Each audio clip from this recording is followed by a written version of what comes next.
একদা একটি গ্রামে ইয়াসিন নামে একটি দুষ্টু বালক বাস করত।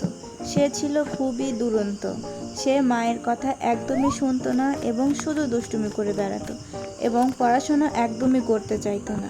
এরপর একদিন মা তাকে খুব বাবা, তোর জন্য আমরা কত পরিশ্রম করি, তুই কি কোনো দিন আমাদের কষ্টটা বুঝবি না বাবা? তোকে নিয়ে আমাদের কত স্বপ্ন, তুই কি কোনো দিন আমাদের কষ্টটা বুঝবি না? মা, তোমরা শুধু আমাকে পড়াশোনা করতে বলো। আমার পড়াশোনা করতে একদম ভালো লাগে না মা। আমার শুধু ঘুমাতে ভালো লাগে আর খেলা করতে ভালো লাগে।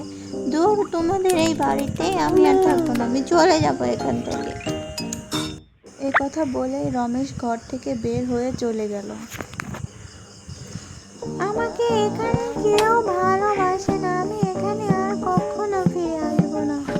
এ কথা বলে ইয়াসিন মাঠ, বন, জঙ্গল পেরিয়ে একটা অচেনা জায়গায় গিয়ে বসে থাকে। কিছুক্ষণ পর সেখানে একটি ডাইনি আসে। হা হা হা হা হা, আমি তোকে খেয়ে ফেলবো।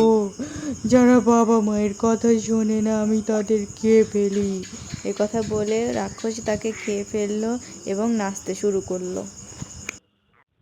তাহলে ছোট্ট বন্ধুরা, কি শিখলে তোমরা এই ভিডিও থেকে?